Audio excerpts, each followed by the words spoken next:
Well, hi there. This is Glendon Gross.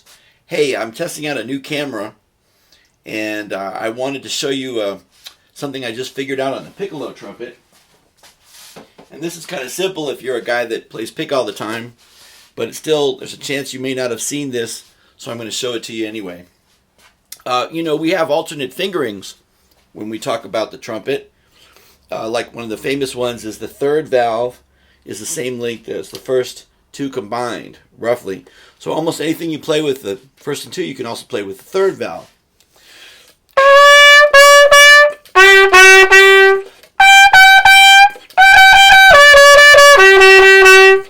Now, when you introduce the fourth valve, suddenly there are a lot more alternates you can play, and the fourth valve is roughly equivalent to first and third combined. So if I play,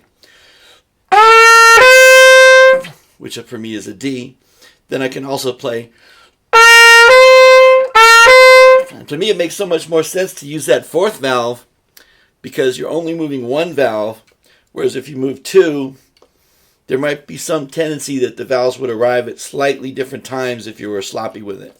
So just to completely bypass that option to produce the minimal points of failure, I like to use the fourth valve instead.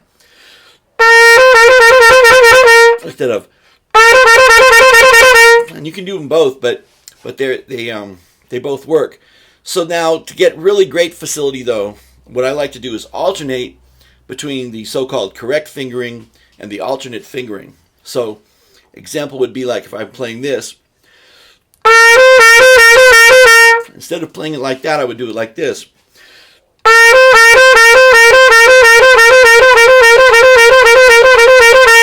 And you can see how developing some of those alternating techniques with your fingers might end up being useful for some other passage, especially if you're a jazz player. Well, the one I just came up with this morning, which for some reason I've never done before, is this one. If I'm playing just a C arpeggio,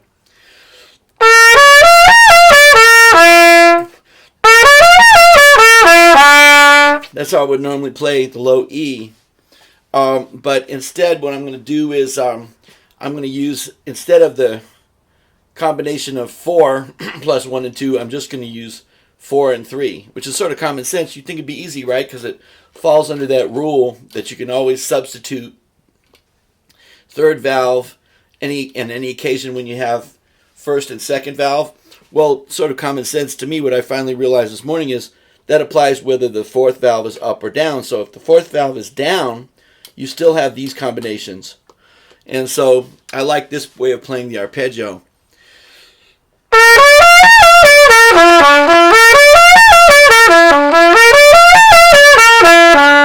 Now, most of us don't usually think of that.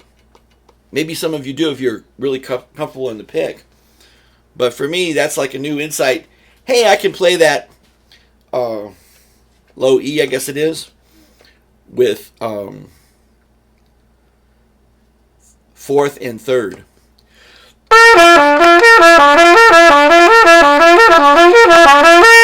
Instead of doing.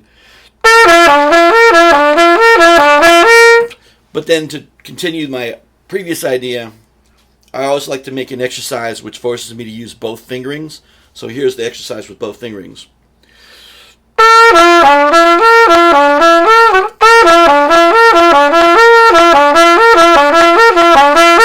Kind of awkward now, but the more I do it, the easier it'll get. But right now, what I'm leaning on preferring for that low note is just the combination of fourth valve and third. Now there's another fingering that I use that I don't think that many people use. And the reason I say this is that when I was taking trumpet lessons, a teacher of mine said to me he didn't know anything about the particular fingering, and that is second and fourth. And when you glance at it, why would you think that that would be an unusual fingering? Maybe a lot of people use it, but what you might not know, or what you might know if you've studied the pick, is second and fourth is an alternate fingering for all three, first three valves. And if there's a rule that says that the more valves you combine, the sharper the tone gets typically, that would be a rationale for using two valves instead of three. So For example, if I play C sharp like this, then according to that theory of alternating the fingerings, I could also play it like this.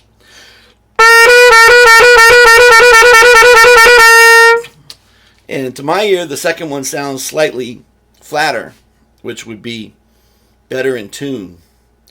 At least could be better in tune. You can always adjust the lengths of the slides, which will change the result. Your mileage may vary. But anyway, that's another alternate I like, is second and fourth instead of 1, 2, and 3.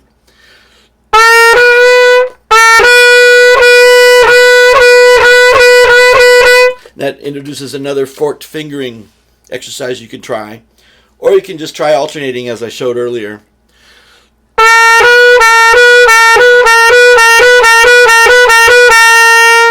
Well, I hope you enjoyed that. Just a few thoughts on piccolo trumpet fingering and an excuse for me to test out a new camera. Thanks for watching. Thanks for listening. This is Glendon Gross signing off. Bye for now and have a great day.